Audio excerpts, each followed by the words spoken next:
No to je celá ona. Presne. Seba hra. To ani nemusí hrať. Už nám nemusí hrať, však to je jasné. A jak vyzerá, stará, fuj. Chudák Radek, hrobe sa obracia. Tak sa obracia, ale túžbou po mne. Taký bol neoblomný a až sa potom zem zatriasla, hriech sa stal, no a potom už to malo taký rýchly spád, no. Keď ráno vyšli tie noviny a oni tam napísali, že Ondro Brzobohatý sa oblieká do ženských šiat, alebo neviem čo, tak vy vtedy, že čo, že mu tak zavoláte, že Ondrik, počúvaj, alebo Ja som to zavolala, hovorím, preboha, kto ťa líči? Môže ja sám, to nie je možné. V divadle to bolo normálne, že vás plesnú, objmu pochytajú, nikomu to nevadilo, ani z nás neubudlo. Ale vedeli sme, že sa páčime.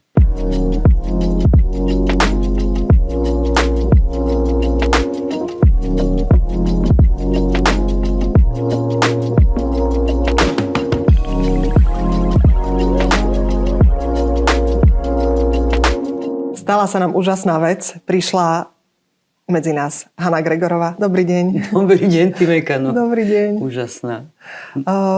Musím povedať, že my sa vidíme prvýkrát. Áno. A sprevádzalo to, že keď sa ľudia tak dozvedia, že s kým idete robiť rozhovor a všetci, že Hanna Gregorová, ona je úžasná, ona je toto, tamto. A tak som s takými veľkými očakávaniami a musím to všetko potvrdiť, že prišlo s vami svetlo, veľká energia.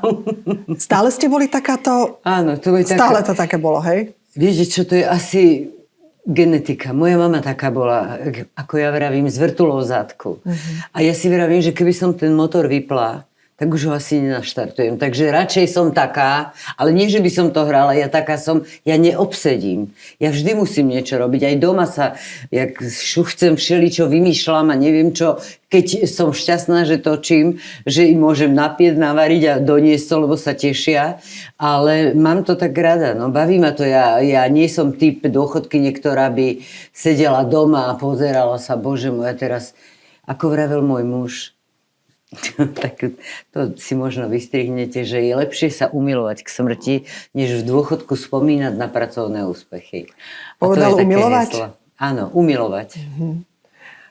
Asi, ja neviem, že koľkokrát denne tak myslíte na Radka? Alebo je to kontinuálne, že stále? Áno. Stále, že? Ale už to je také skôr aj s deťmi, že teraz mi kamarátka tou umelou inteligenciou oživila také fotky. Tak som to posielala aj Ondrejkovi, aj Role.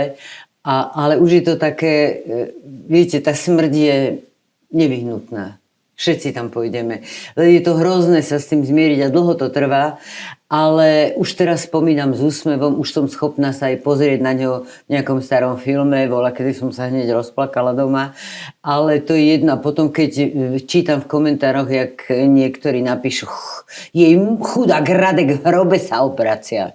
Tak sa obracia, ale túžbou po mne. Nemali ste aj niečo také spirituálno-ezoterické, niečo? Nedal vám nejaké znamenie, Radek? Mala som také, hneď potom, ale viete čo, ja tak nerada o tom hovorím, ale je to zvláštne, kto to zažil, lebo ťažko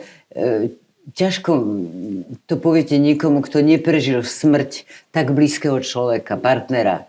Ale stalo sa mi, aj to také zvláštne, ale skutočne mi to až neskutočné, čo som sa v noci zobudila a mala som vtedy ešte 3 psov a tí psi vždy ležali akože vedľa mňa na posteli. A naraz som sa v noci, v tej tme, neotvorila som oči a naraz som cítila, že ma drží Radek, tak, jak sme boli zvyknutí spolu spávať.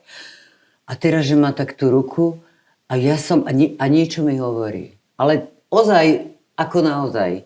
A ja som tak tou ľavou rukou šla opatrne, že ho za tú ruku chytím. A keď som sa dotkla tej ruky, tak vlastne som prešla, dotkla som sa už seba samej. A zmizlo to. Otvorila som oči a keď som sa v tej tme rozdívala, tak som videla, že ani ten pes nebol na tej posteli. To sa nikdy nestalo, že niečo tam je také. Ale ja verím na veci medzi nebom a zemou. A verím, že je niečo vyššie nad nami, neviem to pomenovať, prosto verím. A potom sa mi stalo ešte, keď sme po 3 rokoch, už bol hotový ten pomník a hrob, ťažko som sa lúčil, ale dali sme tú urnu a v takom úzkom kruhu s kamarátmi sme to uložili na tom Vyšehrade. A bola som doma, volala mi taká kamarátka, ktorá robí také rôzne EZO a také tými, takto krúti, skúšala som to, nejde to. Takže nie je to podvod.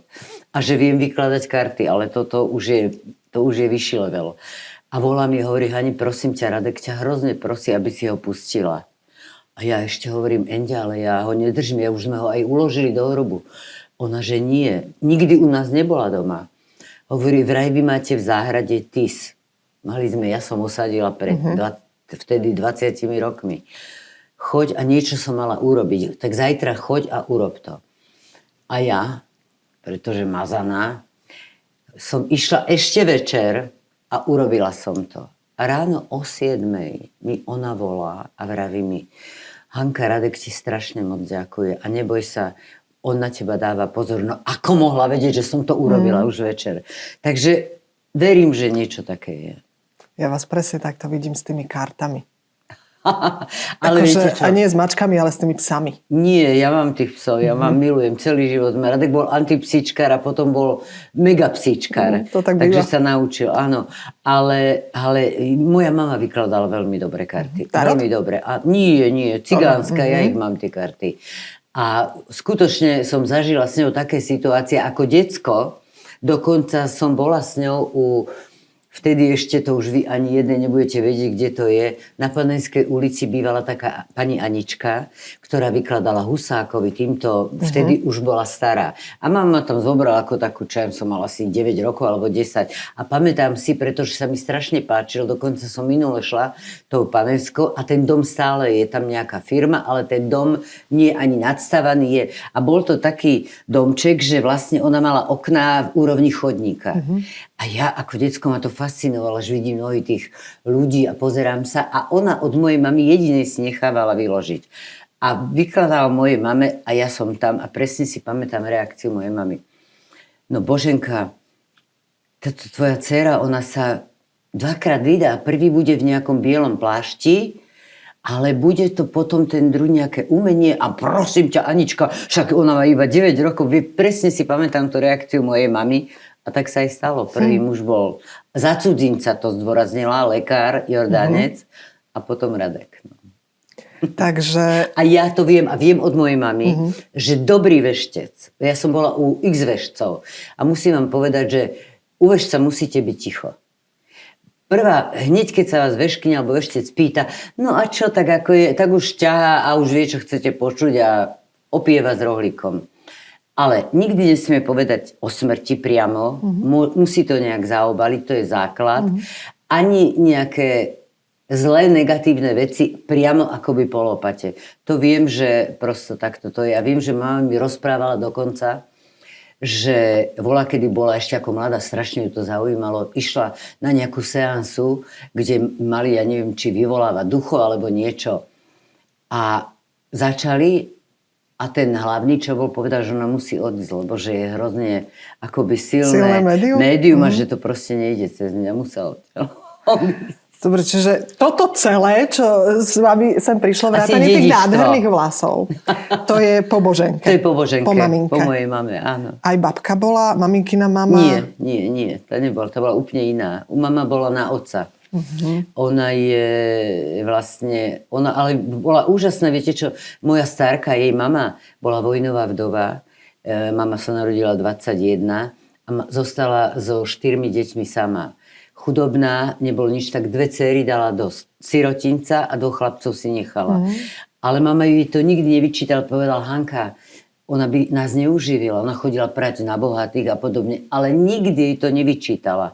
V Liptovskom Mikuláši, v takom luteránskom sirotinci a naopak moja mama ju dochovala, potom hoci starka mala, sa vydala druhýkrát, mala ešte iné deti, ale vždy proste naopak sa snažila aj nám všetko, aby sme všetko mali, aby som bola oblečená od hlavy po pety, navarené, napečené, tak som bola zvyknutá z domu.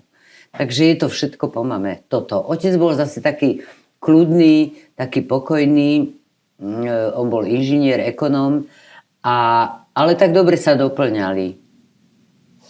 Ale vždy mi mama vravela, bože môj Hanka moja, s kým ja som ťa mala takú besnú. Toto bola jej obľúbená veta, takú besnú.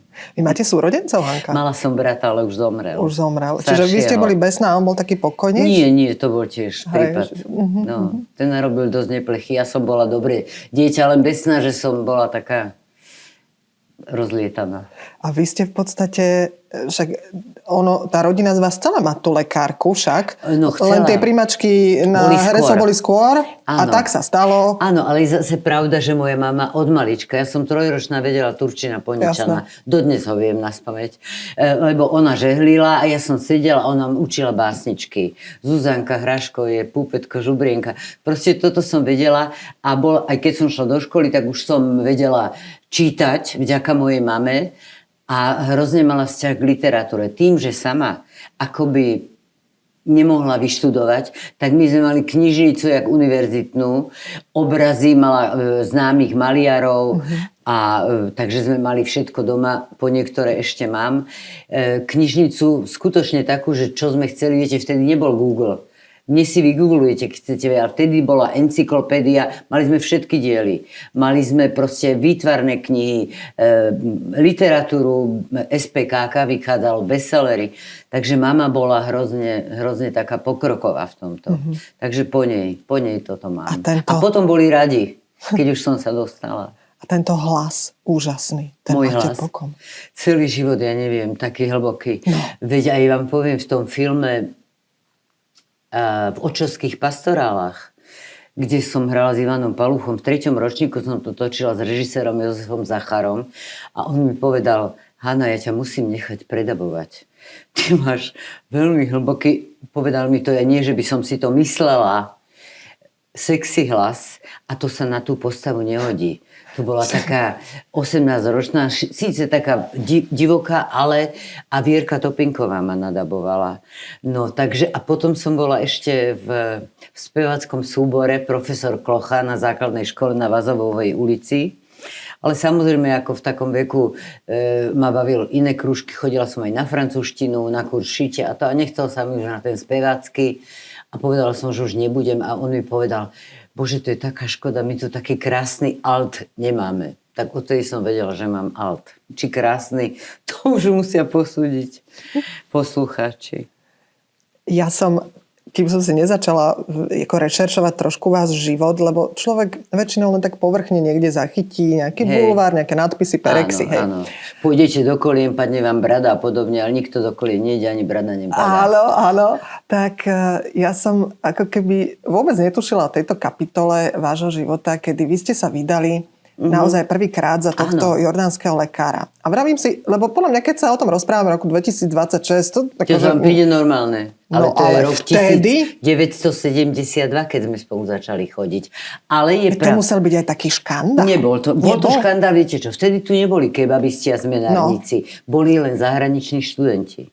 A Gasan, musím povedať, že bol veľmi pekný. My sme sa náhodou zoznámili na promocii jedného môjho kamaráta, ktorý bol do mňa zamilovaný. Tak som išla na promocii a vedľa stáli takí dvaja pekní chlapci.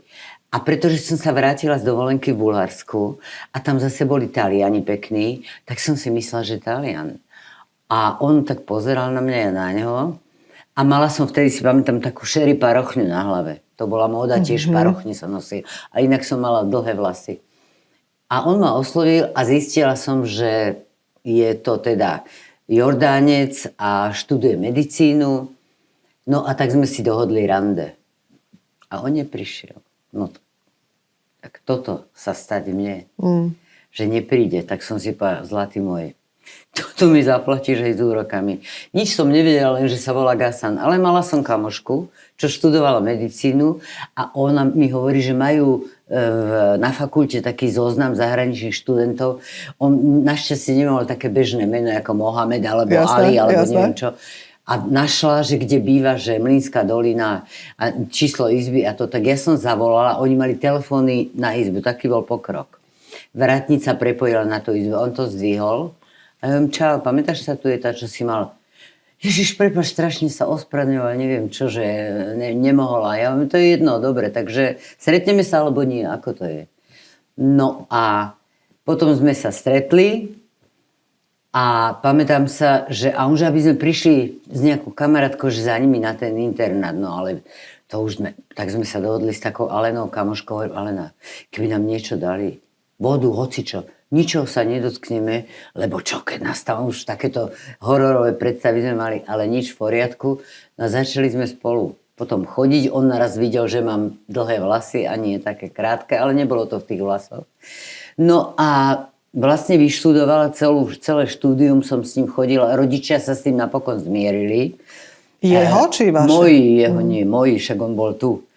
A vlastne najprv to bolo, Ježiš, čo povedia ľudia. A ja hovorím, čo povedia, však to neznamená, že sa idem vydávať za neho. Ale ustála som si to ako všetko vždy. No a potom vlastne doštudoval, mal promóciu, no a odišiel, rodičia bývali v Emirátoch, takže odišiel tam a vrátil sa po roku a prišiel, už požiadal mojich rodičov ruku a som sa vydala. No. A vy ste potom za ním aj išli do toho? Ja som išla, tam prvýkrát som išla sama, lebo po svadbe po rok, v 77. sa mi narodila moja dcéra, naša spoločná, a vlastne tak som, keď mala 4 mesiace, tak nechceli ma pustiť na návštevu aj s ňou. Tak som išla sama, čo bola aj lepšie, lebo som si povedala, že to tam okúknem, ako to vyzerá. Ale v pôde, on bol z takej rodiny, ktorá 3 chlapcov, mala 3 synov a 2 dievčatá a všetci študovali v Európe. Brat študoval námorného kapitána v Rijeke, druhý v Zagrebe ekonomického inžiniera, takže boli takí akoby pokrokoví. A ja som vyzerala, každý sa ma tam pýtal, či som z Libanonu, lebo že vyzerám jak Libanonka, jak Arabka. Takže ja som tam celkom zapadla a bolo to strašne fajn. Ja milujem ten Dubaj, z toho času, z tej doby. No toto sa chcem opýtať, to že Dubaj úžasné. v 70. rokoch, hej? Áno, 77. Aké to tam bolo? Nádherné. Žiadne mrakodrapy. Takže púštne mesto? Pláž prírodná, proste nič, tam boli vilky, ale trhy, rybí trh. Proste mala som to oveľa radšej. Teraz je to už je to fakt. Vtedy to bola taká malá Amerika mixnutá Orientom a teraz už mám pocit, že je to len Amerika. Ani sa vtedy nedalo ísť ako turista. Vtedy len mohli ste ísť na také vízum ako rodina, alebo ani podnikať sa nedalo. Nič. A koľko ste tam žili spolu? Vlastne som tam bola 3 roky. 3 roky tak po pol roku a potom som sa vysťahovala. Vlastne v 79. alebo už ani v 80. No s vysťahovaleckým pasom, všetko. S dcérou som odišla, ale rodičia boli tu, brat bol emigrant vo Švédsku, tak som mala to vtedy, viete, čo sa neletelo ani priamo, jak teraz. Ja som musela letieť Viedeň, Zurich, Larnaka, Saudská Arábia, asi 4 predstupy. No ale nič, bola som aj s dcérou, no a potom keď mala Rola asi rok a pol, myslím, alebo koľko, tak som prišla s tým, že mu tu vybavím atestáciu a že vlastne by sme zostali v Bratislave a kúpili sme si nejaký domček a boli by sme tu. No a volal mi Martin Holý, že má pre mňa takú úlohu v nočných jachtách. Martin, mne sa nechce, ja som prišla na dovolenku a chcem kamošov. A ne. Moja mama, Hanka, tak na čo si vyštudovala to herectvo? Choď a toto. No, netušila, čo sa stane. No a stalo sa. Stretla som tam Radka, ktorý trochu akože vyštartoval, ale ja som bola, poznám tie flirty, poznala som na nakrúcaní, to nikam nevedie, ale taký bol neoblomný a až sa potom zem zatriasla, hriech sa stal, no a potom už to malo taký rýchly spád, no. Však vlastne áno, však vy ste boli vydatá, vydatá, on bol ženatý, ale som nemohla nič vyčítať môjmu mužovi, len, že som sa zamilovala.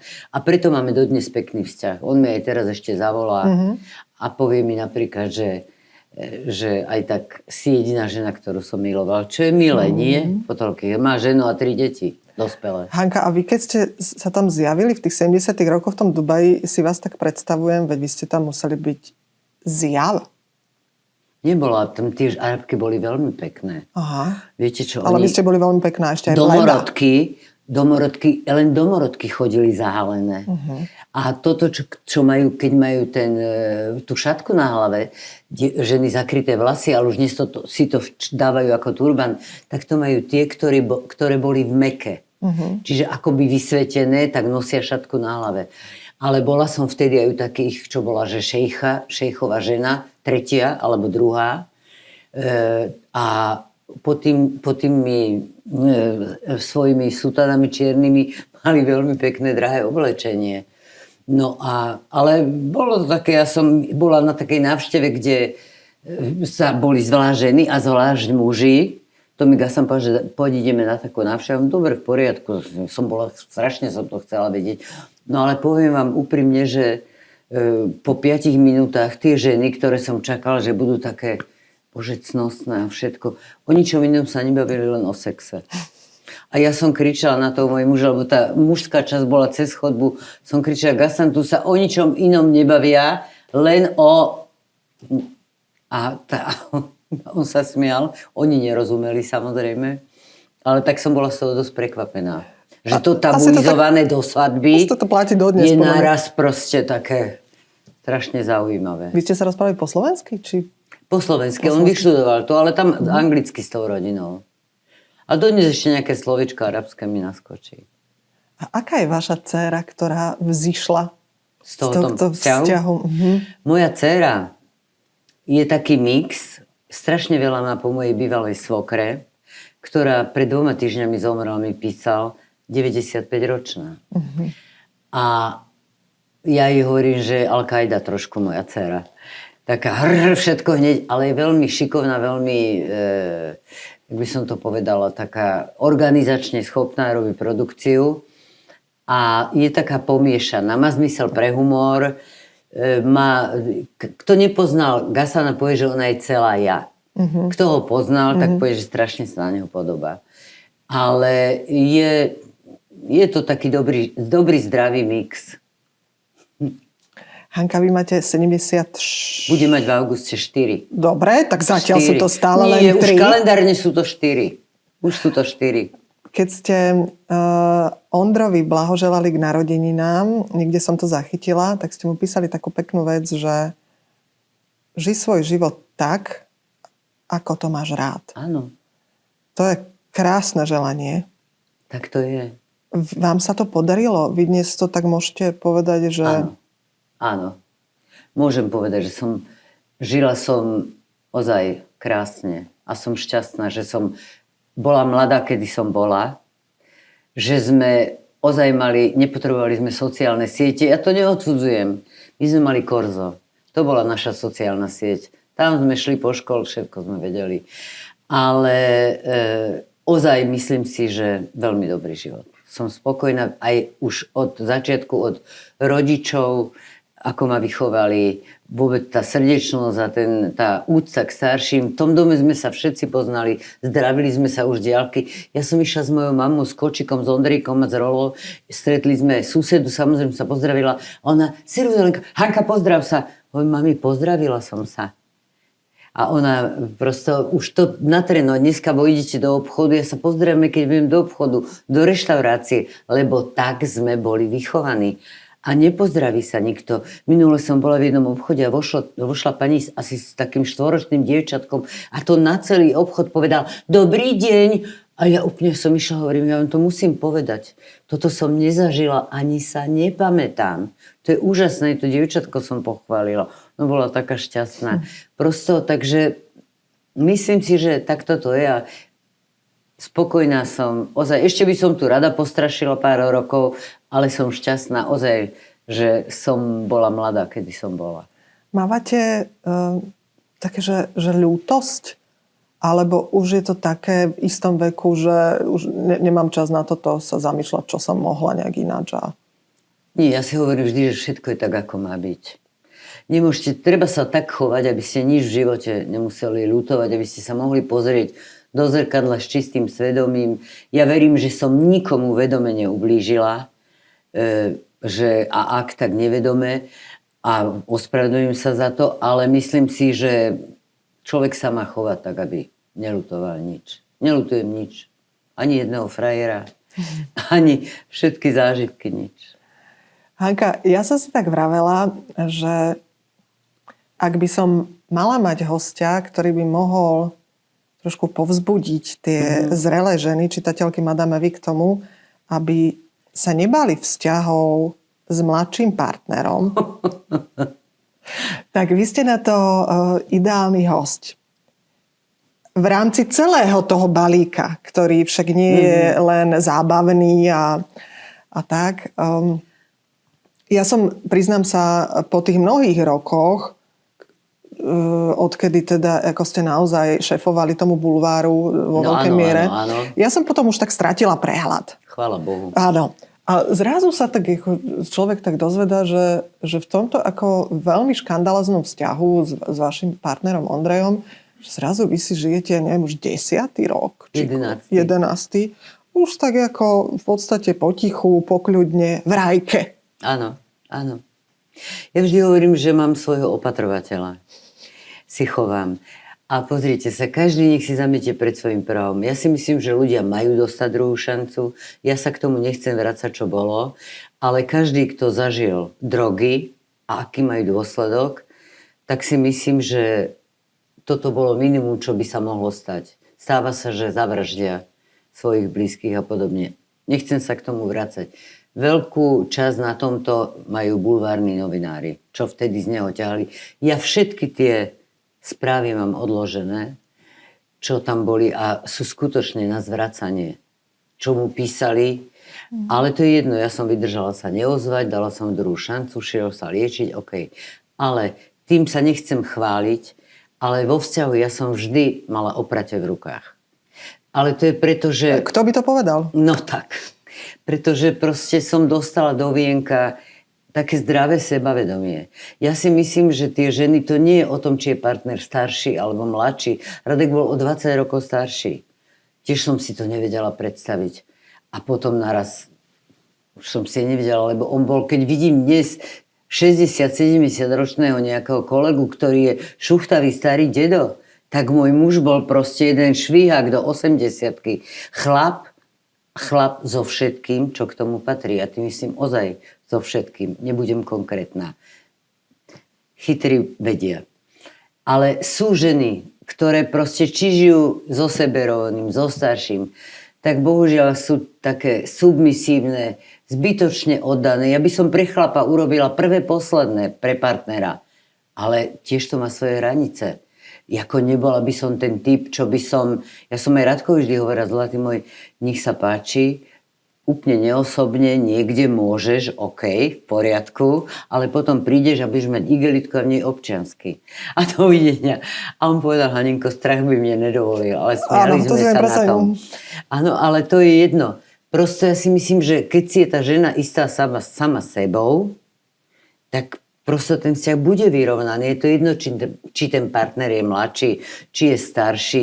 Len si myslím, že poznám niektoré ženy, ktoré žijú s mladším, keď príde k nejakej kríze, ona sa rúti a prosí a pláče. No tak to ja by som, keby som aj mala doma plakať do vankúša, tak by to nikto nevedel. Nikdy. Prosto nie. Ja si skôr myslím, že staršej žene to nebýva odpustené, že si nájde toho mladšieho partnera, ak je ešte výrazne mladší. A kým? Kdežto u mužov... Kým to nebýva odpustené? No, väčšinou ženami. A čo, ma zaujímajú tie ženy? Nech si žijú svoj život. Viete, nemôžete sa podriadovať váš súkromný život názoru nejakých žien. Čo nejaká pani, čo tam sedí, minule mi napísala taká niečo hrozné. A kde má toho mladého zajka? Radek sa v robe obracia familiárne, Radek jej kamoš, samozrejme. Tak som napísala to, čo som hovorila, že obracia, ale túžbou po mne. Čo máte na pani, ktorú ja nechcem dehonestovať? Áno, 4 chlpy na hlave, odrastené šediny, možno mladšia odo mňa, neupravená, toto tam nasajlovaná na fotku strašné a ona bude kritizovať.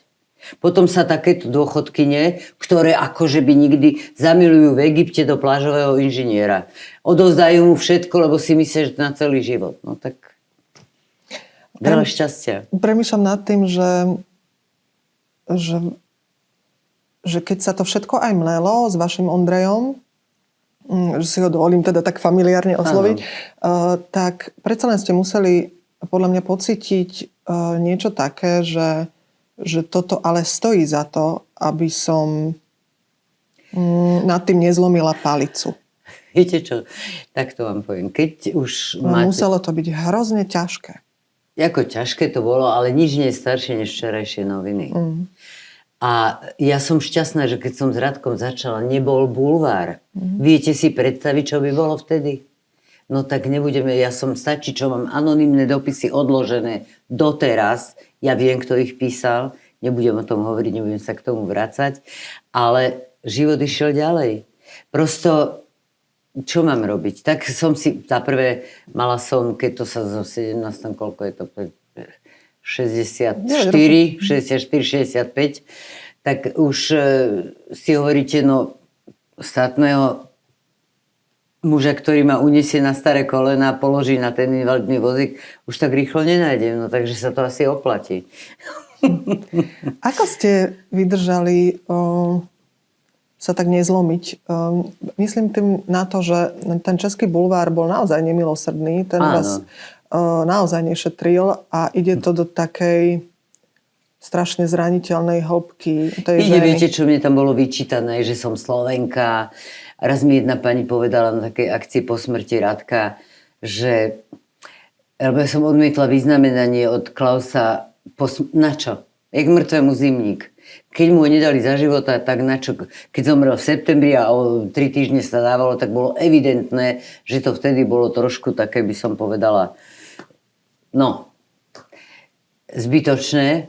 A tá pani ma zastavila, hovorí, taká postaršia, neviem, ani možno bola tak stará, jak ja, možno staršia, netuším.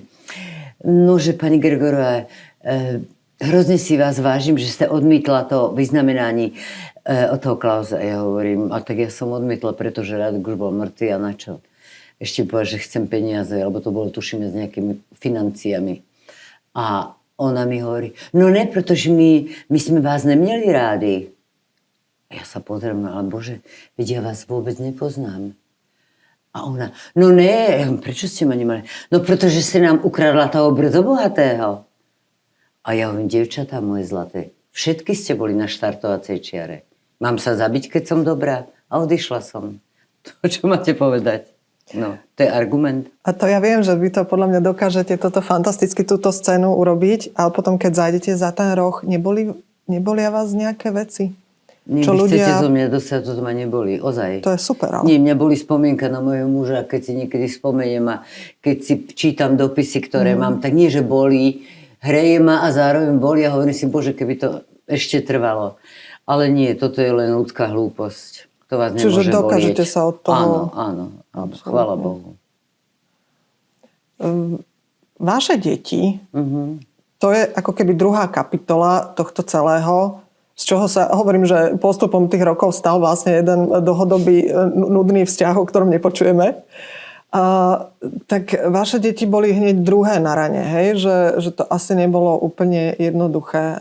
Akým spôsobom ste to ako rodina dokázali vykomunikovať? Viete čo, ja som to neriešila. Ja som si povedala, počkám, uvidím, ono sa to všetko utrasie. Netreba veci lámať cez koleno. Čas je najlepší liek. Myslím si, že dnes máme výborný vzťah. Môj syn sa medzi tým stihol rozviesť a znova oženiť. No takže neriešim to. Ja som sa nikdy ani do ich vzťahov nestarala. Vždy som povedala svoj názor. To je pravda, ale neznamená, že to bola rada. Svoj názor, čo som... A bohužiaľ sa vždy splnil. No, ale neriešim to, ja sa len usmiejem nad tým. Nech si žijú, ako oni uznajú za vhodné, alebo ma na mňa tlačia otázkami, že nevadí vám, že nemáte vnúčata. Ja mám deti, ale vnúčata budem tlačiť na ne. Hrám babky v seriáloch, to mi stačí, tam mám televízne vnúčata, ale prosto, ja by som chcela, aby mali deti, ale nie kvôli tomu, aby ja som mohla sa natriasať s vnúčaťom, aj keď by som rada, ale preto, aby vedeli, že mať dieťa to nie ako mačku alebo psa. Že to je zodpovednosť na celý život.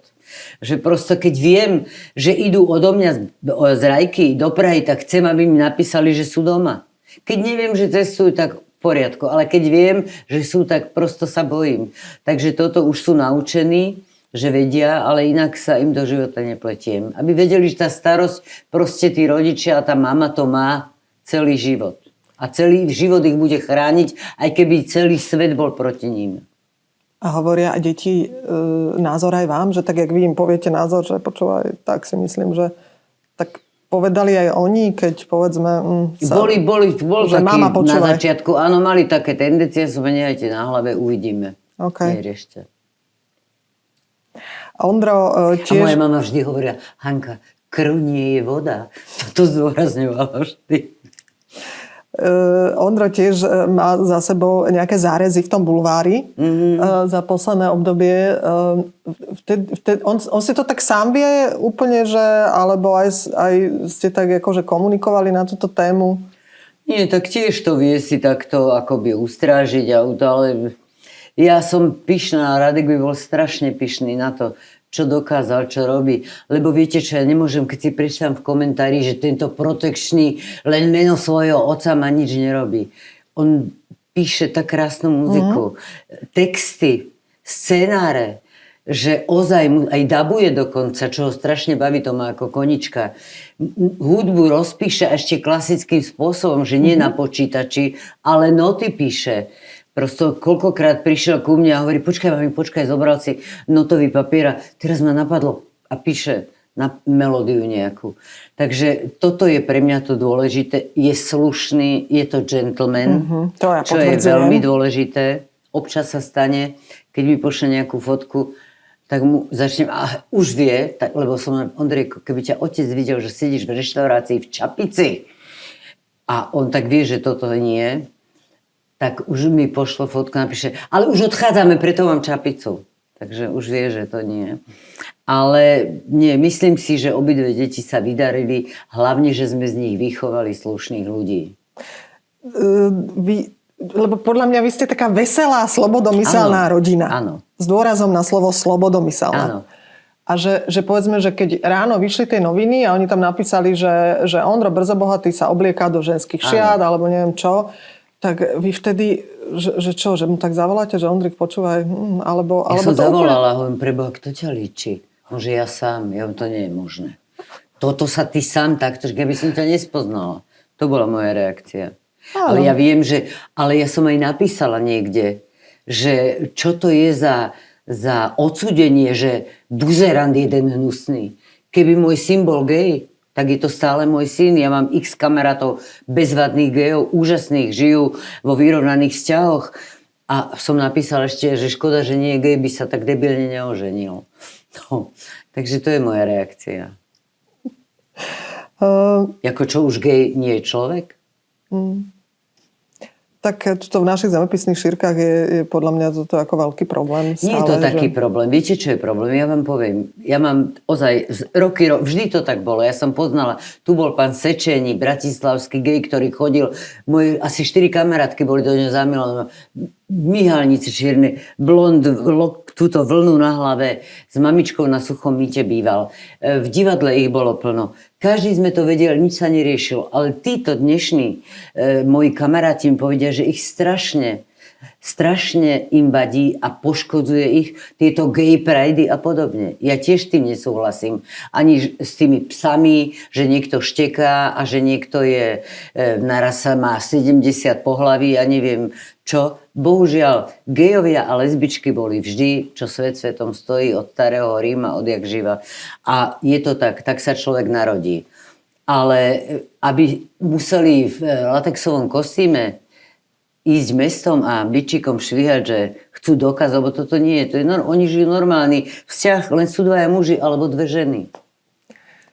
Predtým, jak sme začali nahrávať tento podcast, tak ste mi ukazovali nejaký hejt, ktorý prišiel na Facebook a sme sa rozprávali o tom, že aké neuveriteľné časy žijeme, lebo človek sa môže rozhodnúť, že OK, tak nebudem čítať, čo sa píše o mne v novinách a tak, ale toto je váš Facebook a musím povedať, že prvou hostkou nášho podcastu bola Zdenka Studenková a teda tie komentáre sú neuveriteľne aj hnusné častokrát a mňa šokuje, že to najhnusnejšie píšu ženy.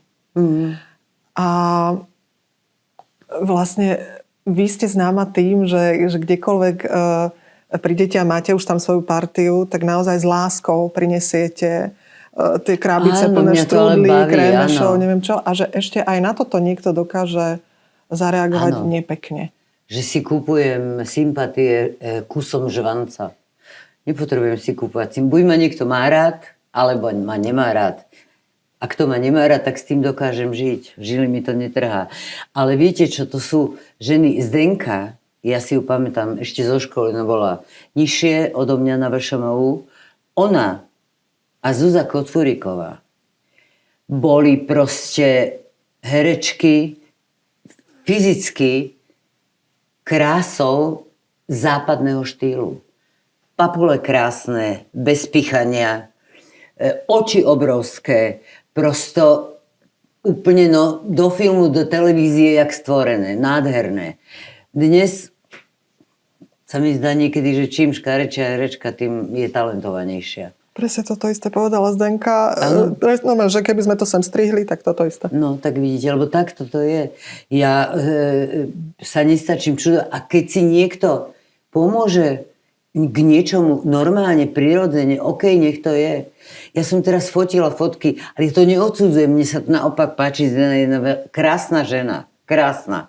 Ale fotila som fotky s takou Katkou Šlesárov, už ma 2 roky prosila, sme si to dali. A ona mi hovorí, Hanka, mám to vyretušovať? A ja hovorím, Katka, ak mi vyretušujete občiansky o 20 rokov, tak retušujete fotky, ale na čo? Ja sa nehambím za svoje vrásky. Moja dcera mi vždy hovorí, daj si aspoň taký ten polovičný lifting, ja mám Rúška, čo už občiansky každý vie, koľko mám rokov, tak čo sa budeme rať na nejakú mladú?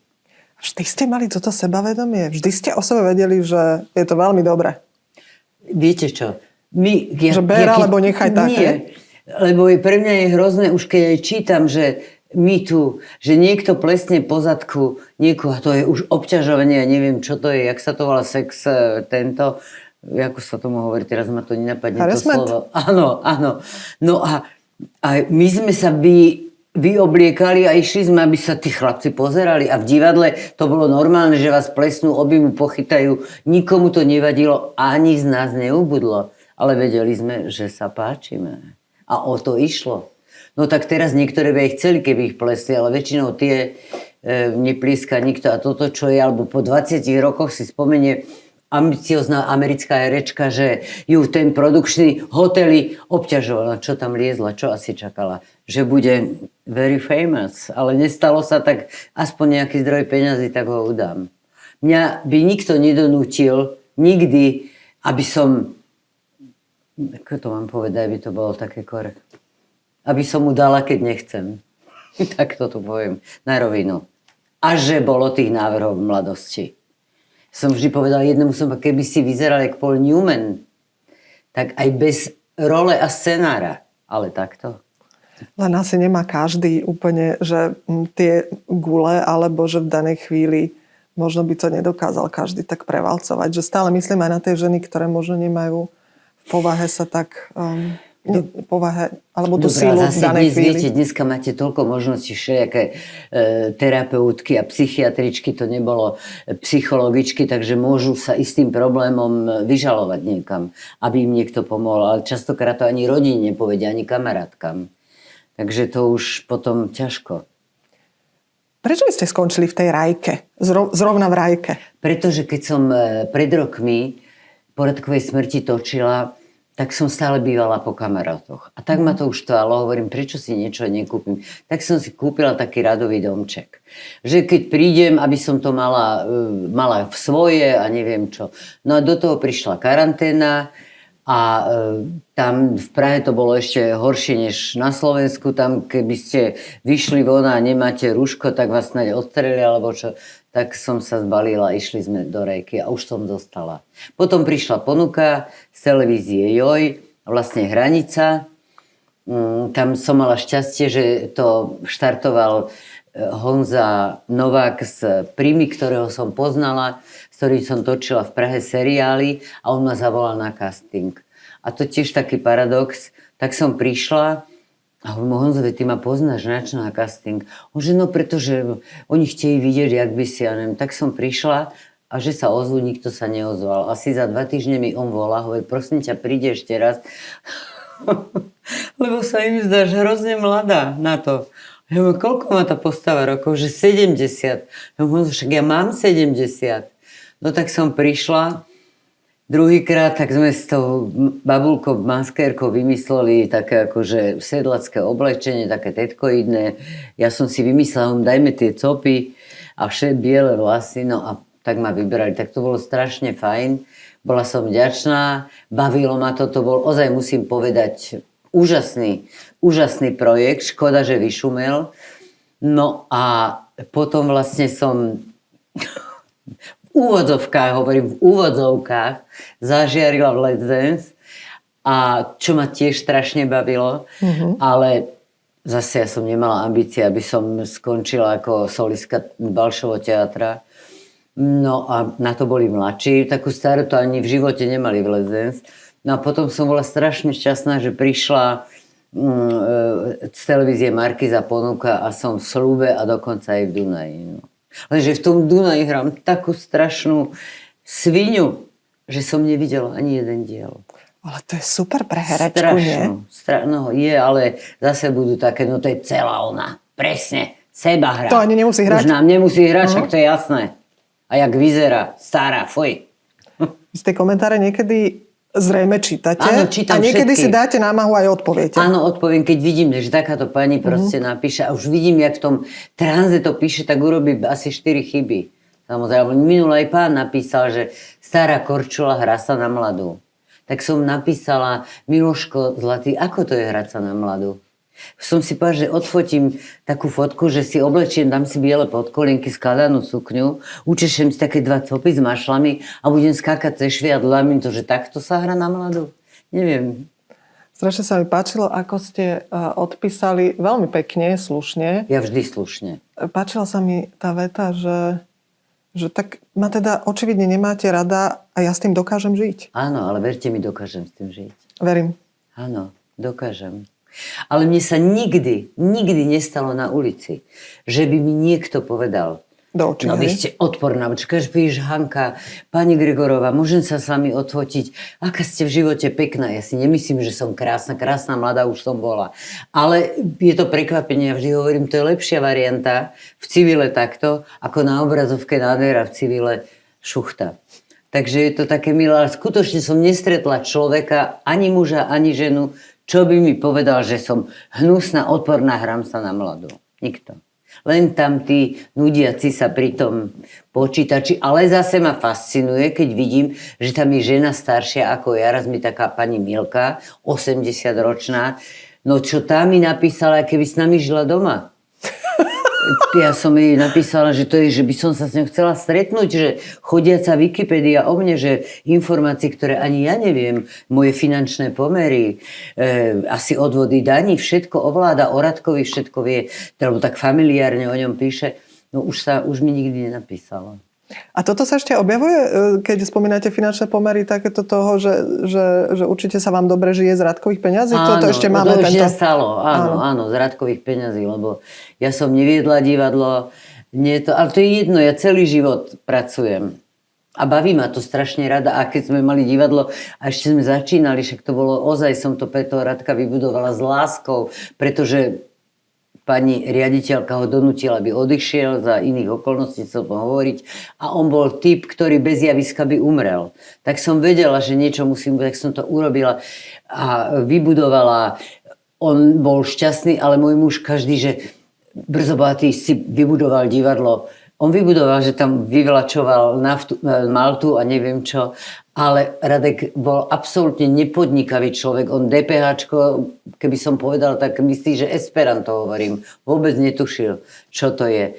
Ale rada som to urobila a s láskou a nemali sme upratovačku, tak som umývala záchody, umývala schody, trhala lístky. Ja sa neštítim žiadnej práce, ako sa vraví aj do koča, aj do voza. Ale prosto mňa fascinujú títo ľudia, ktorí napíšu a vedia, z koho peňazí ja žijem. No tak fajn. A ako si vy tak v tej rajke žijete? Taký Mám úplne tam, normálny. viete čo, úplne normálny, taký by som povedal, dedinský život, ale... Máte tohto mladého záhradníka. Mám mladého opatrovateľa, slash aj opatrovateľ. záhradníka, aj upratovača, lebo aj povysáva, aj neviem čo, aj všetko. Aj o psov sa postará, poseká trávu, takže takto to je a teší sa, kedy ma už bude môcť voziť na tom vozíku, aby som už nikam neutiekla, ale aj na vozíku by som ušla, keby som chcela. Ale normálne, mám tam pár dobrých, ja som sa presťahovala, mám samostatný dom, mám vedľa Maďara a oproti takých fajn susedov Mirka a Danku Slovákov, bezvadných a strašne to tam mám rada. Lebo viete, čo my sme s mamou chodievali do Budapešti často, do Mošoňu, do Deru. A ja som mala z Maďarska všetko, lebo Maďari nikdy nezrušili súkromníkov. Áno. Takže oblečené sme boli od hlavy po pety a odtiaľ a mali sme tam aj takú tetu, petiku a moja mama vedela perfektne maďarsky a keď chcela, aby sme nerozumeli, tak vždy aj so susedkou, s kamoškami sa rozprávala maďarsky a ja potom s mojou maďarčinou biednou oproti, ale tiež pred mojimi deťmi, keď som nechcela, aby tak oni boli vždy zúrili tak, jak ja, že prečo hovoríme po maďarsky. Ale teraz už som sa aj naučila, nestratím sa. Ja som človek, čo sa nehanbí hovoriť cudzými jazykmi, aj keby som ho dokonale nevedela, pomôžem si rukami, nohami a musím povedať, že Maďari sú veľmi ústretoví. Vďační, keď viete trošku a niečo sa spýtate, takže veľmi rada to dávam. Pekáren tam máme úžasnú. Takže všetko je dobre. Mošoň je kúsok. A decka chodia za vami? Áno, deti príde. Ja som teraz nebola 2,5 roka v Prahe, ale naposledy som bola, Ondrejko mal premiéru Andiel Páňa, bolo to nádherné, ale oni sú častejšie tu, než ja tam. Napríklad, keď teraz sa tu rozídeme a my akože únavou padneme na gauč, my mladí, tak vás ešte čo dnes tak čaká? Teraz idem zavolať kamoške, že kde je, že by sme išli na kavičku, po klebete, potom mi ešte niečo kúpiť, lebo nemám do kávovaru kávu aj kofeínovú, aj bezkofeínovú, bez som kávičkár. A tak akoby ešte využijem to, že som v Bratislave. Hanka, ďakujem veľmi pekne.